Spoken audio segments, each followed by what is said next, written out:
Okay, and action. Here we go. We are together again in Sacramento. This is the first of what will be many videos. From Sacramento. My own backyard. Yes, those are for you. These are for me. So exciting times because Elizabeth has a new collection of stencils that I pitched to her, I don't know, a couple of months ago. She said,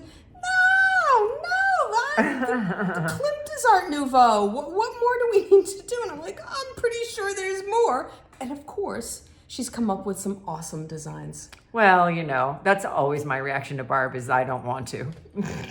I've learned to live with the disappointment. Sometimes I can then you talk me into it and then it's all good. But initially I always say I don't want to, don't I? No, I don't want to do that. It usually works out all right. Yeah, I just like to keep her on her toes. I am so tippy-toed with you. I could reach the ceiling. That's funny. I know, right? So this is an Art Nouveau. We haven't even said that. This is except for the clapper. This is an Art Nouveau inspired collection of 10 stencils and masks. Art Nouveau was my favorite art movement in college. It still is, but when I was in college is when I was enlightened to it. When I spent a semester abroad in London. So, and it was when I was there that I learned to really appreciate the Glasgow Art Nouveau, the style of Art Nouveau in Scotland. So a lot of that has influenced these designs. I'm very excited about them. And so I have a couple right here to show you. And they make nice screens. And yes, they're pretty. They're pretty and they're fun. And we're going to show you them in detail in the video. I had high hopes for this collection, and when I started to spray them, I realized what a great idea it was that I had. I knew that was coming. It was your idea. And one thing we forgot to say in the video that we wanted to say is that Barb did these all on number 12 tags, which have a drilled hole. So if you wanted to index all your stencils or your stamps or something like this, we thought it would be kind of cool if you got like one of those binder rings or a book ring or some kind of way to, or a ribbon or some kind of way to put through here. And then you have a resource that you can flip through to show you your designs and to pick out what you might want to use. So that was brilliant on your part. So yeah, so the tags with the pre-drilled holes, and you could put a binder ring. Yep. All right, you ready? Let's go do it. Let's go do it. Don't you do that. Why? This is awesome. It's great lighting in here. You look fabulous. All right. You're such a weirdo. All right. I guess I don't need to clap then, do I? Well, just for the heck of it. Yeah. 10 designs. 10 Art Nouveau flavored designs that I think we both think you're going to enjoy. To give you an idea, because holding up the stencils is one thing, but seeing them sprayed in this case, I think gives you an entirely different view. So Elizabeth is going to use this one in her part of the demo, and I have to look at the back. This one is named Floral Fantasy. It's a big design, and it doesn't all fit on this number 12 tag, so she's going to use that one. And then there's another one here that I'm going to use that you'll be able to see the entirety of the design. This one is named Kaleidoscope. This one is named Lovely Leaves. It's a mask. And you can see that I used all different colors of distressed mica stains because I love them so much and I just couldn't resist. This one is named Metamorphosis Mask. This one is, how do you pronounce that? You named it. Modernismo. Okay, there you go. That's that. This one is Nouveau.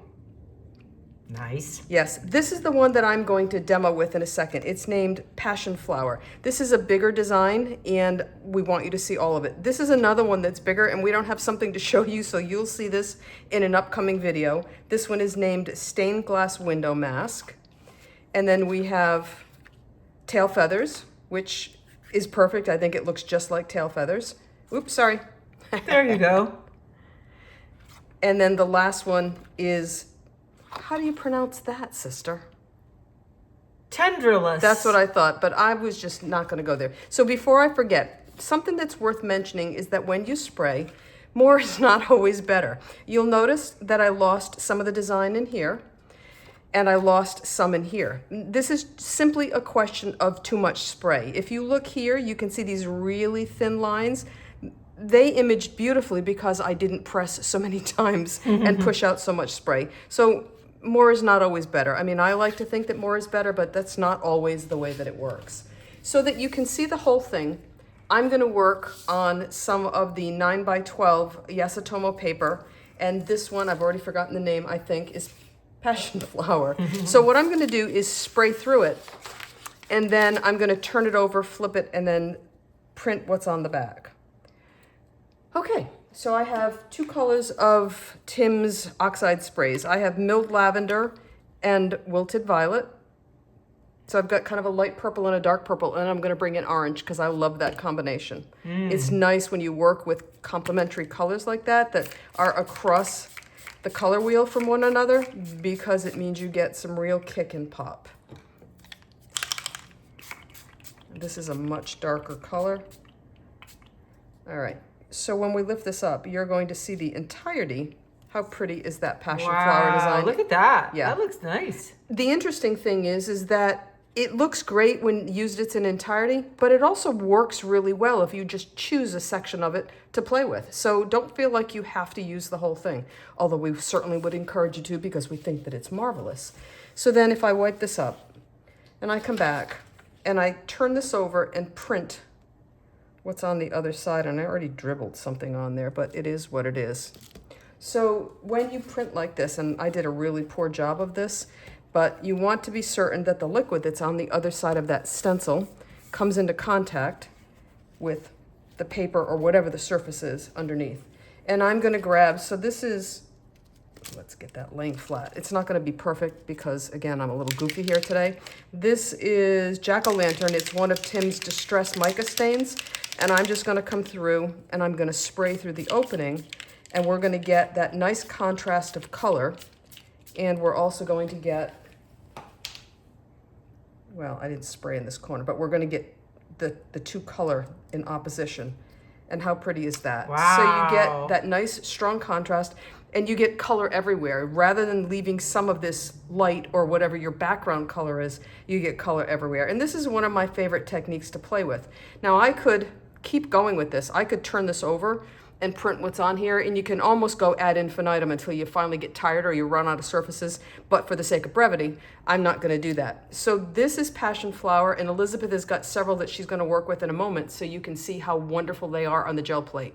Today, I am so excited about these new Art Nouveau Stencils and Masks collection of 10 from Joggles, designed by me. We've been playing around with them this morning, Barb and I, and we're having so much fun, too much fun. So here's what I'm using to demonstrate layering. I'm going to be using Deco Art Extreme Sheen metallic 24 karat gold metallic paint. Ta-da. And then some Amsterdam acrylic in turquoise. Two different turquoises, turquoise green and turquoise blue, depending on what's left in the container. And then this is a vermilion. And of course, we're working on the Yasatomo Sketch Rice Paper Pad 9x12. And if you're not familiar with this pad, you want to be using the smooth side of the paper on the gel plate, and that is the side that is facing up when you open the pad. But if you pull your sheets out of the pad, you can definitely feel the difference when you feel this side versus the back, which is rough. So you want to be putting the smooth side down on the gel plate. Oh, oops. And there actually was another Extreme Sheen color that I needed to use. This one, bronze. We talked about this last time. To me, it looks like copper. They're calling it bronze. Semantics. So, okay. So those are on my base layer. So the collection of these stencils was designed with large patterns, medium patterns, and small patterns, and they're meant to be layered that way with each other and in staggered sizes. So I'm going to show you what I had in mind when I designed the series of patterns. So the first thing I'm going to do is to create an extreme shiny gold base sheet with the 24 karat gold. And the thing that you need to know about this paint is in order to get it nice and solid gold, you have to hit it with 2 passes on the gel plate. So the first one will be a little thin, and then the second one will really make it solid gold. And I'm gonna use that thin first layer to my advantage in a minute. So, smooth side down.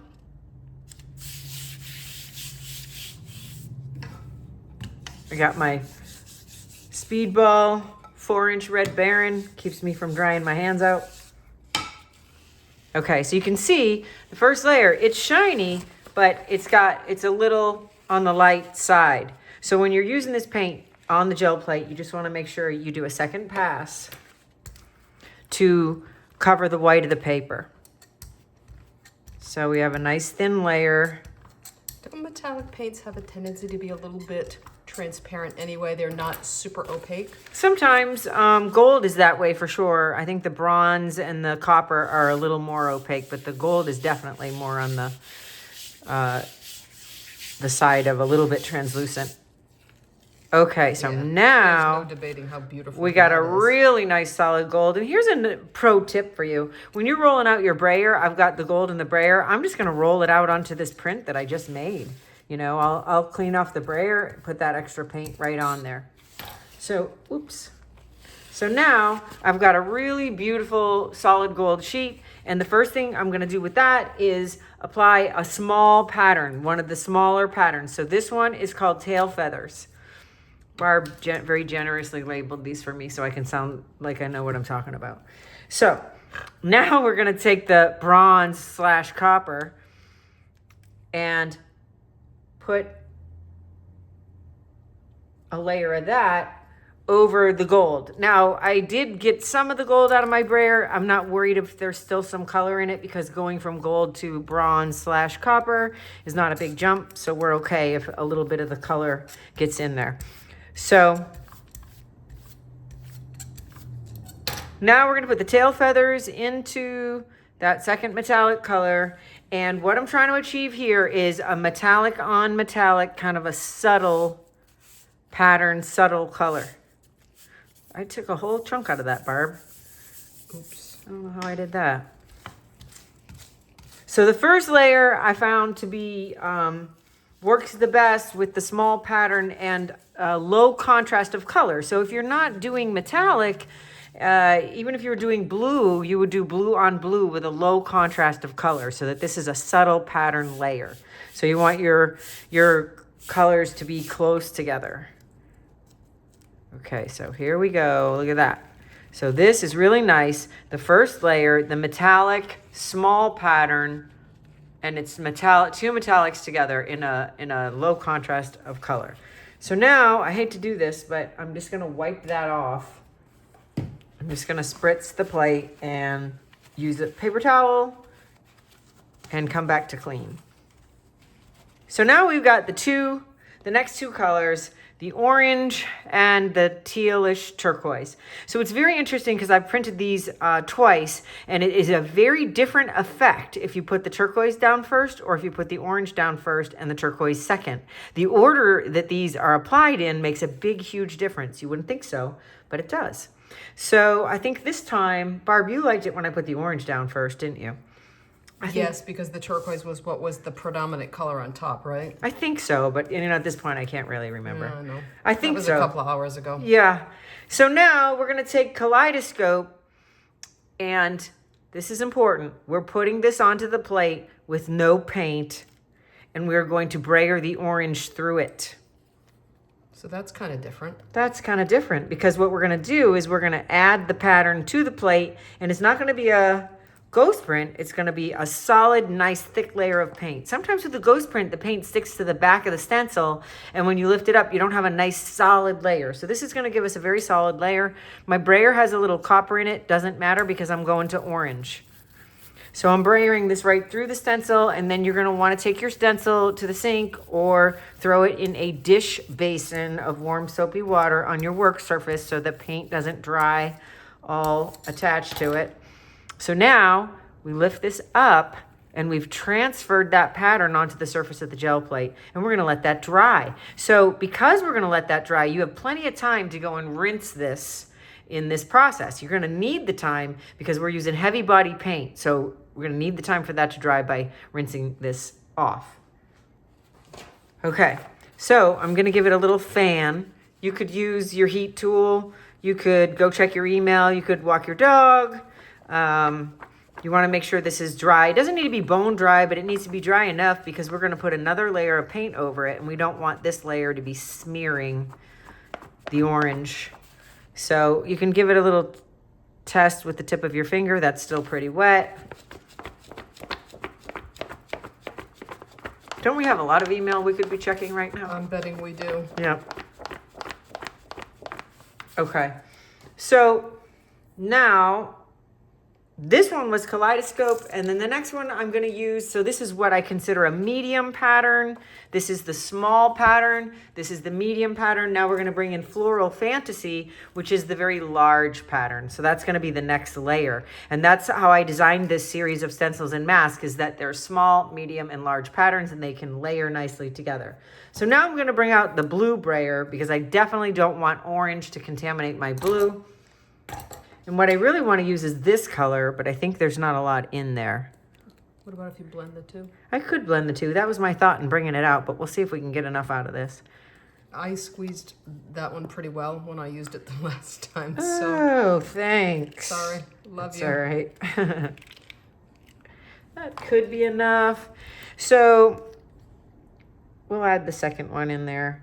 So the idea here is to have a nice thin layer where you can see that pattern below through it. You don't want to have a super thick layer of paint right here. So we're gonna gently roll this out. Maybe get a little bit of marbling from those two colors. Yeah, because you can't really stir them up together because you'll disrupt the orange pattern. But I'm just gonna, now I'm gonna roll a little excess off my brayer onto a clean sheet and come back here and just make sure it's a nice thin layer. That might be too thin. I think that's okay though. And then now we've got those two layers on the plate, and now we're going to add the Floral Fantasy stencil on top of that, and we're going to bring in our first sheet with the tail feathers and the metallics, put that on top of this, and so it's a little bit of complex, a little slightly different way to layer by brayering that paint through the stencil, but it really makes for beautiful patterning. So at this point, with the heavy body paint, you're gonna wanna let this, once you press it through all the openings, I found that it's best to just let it sit there and dry a little bit. It's not gonna stick to the paper, at least it hasn't in my experience. But in order for this paper to pick up all the layers, you gotta let it sit there a little bit. So if you weren't cleaning your stencil before, you can definitely clean it now.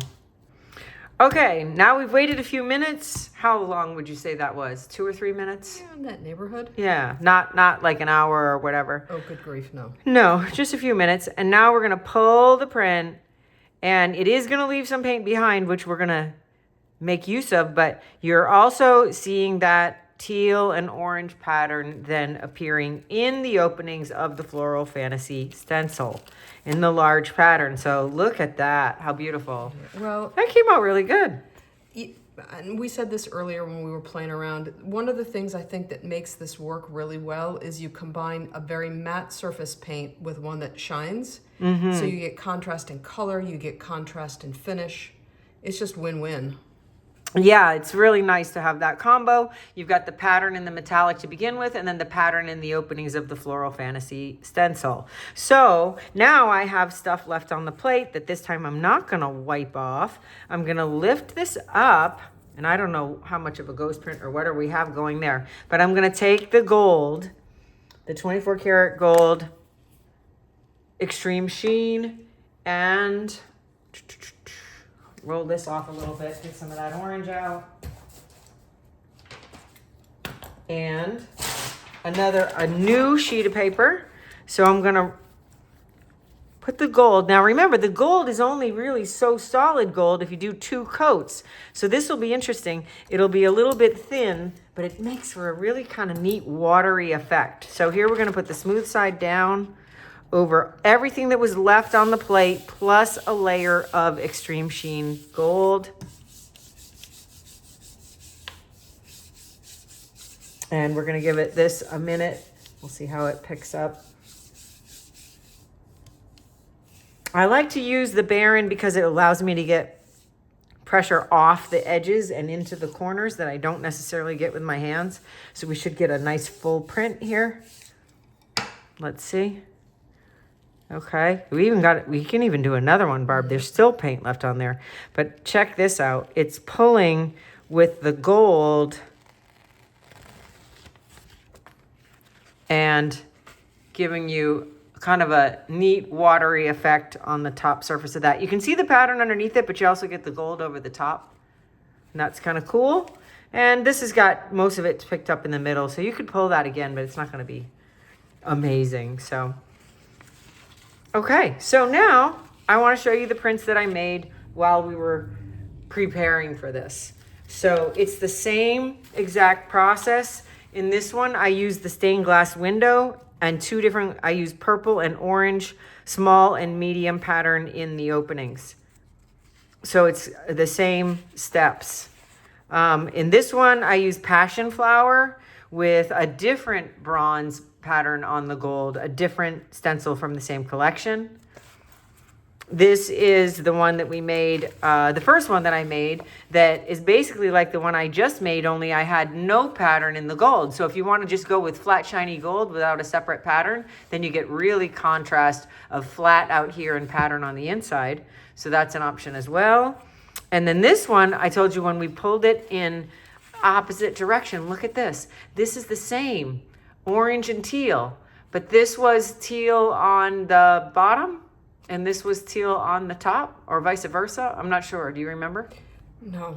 It's so hard to keep track. So you can see the teal in the orange here, but it was just a different order. I think it was whether it was teal or orange that went brayered through, and then the second color used to pick up the print. But it's the same combo of colors, just a different order, a whole different look, right? So this is the print that I pulled with the gold that I said looked very watery. That was the print that I pulled when the paint was left on the plate with the orange and the pink and the purple and the purple of this one. So that was when I pulled it with the one layer of gold. This one too, you get that beautiful watery effect with one layer of gold, what was left on the plate. Here's this one with gold, what was left with the purple and the orange on the plate. I really like these. And then here's some prints from the other stencils and masks in the collection, showing you the layering. We got the lovely leaves.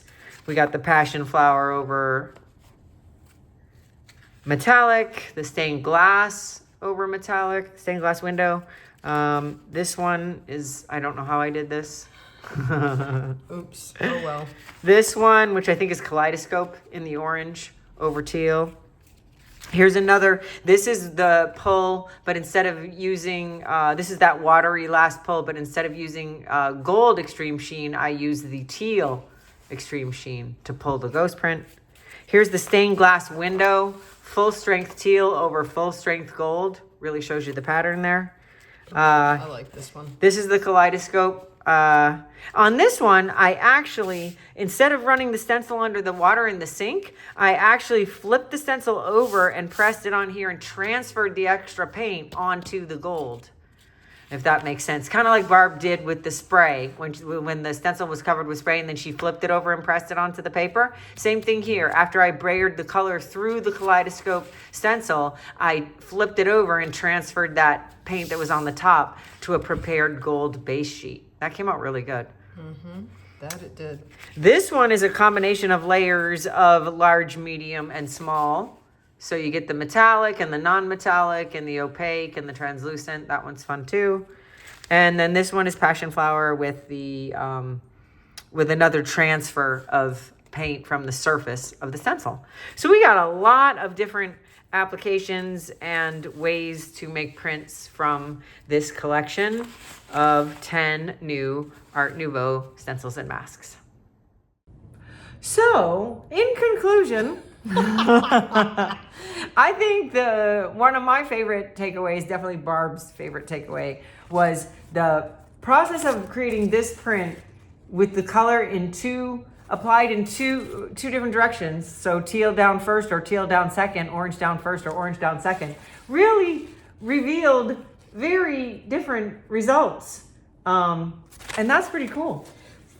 And I think that speaks to the versatility of the stencils, but also how you can take them and just step and step and step and create all kinds of really interesting products, end pieces, or in your case, bits that you're going to tear up for paper paintings. Yeah. With very little change, you get some very different results. Sure, yeah, just flipping the application of your color gives you very different results. So it's endless fun.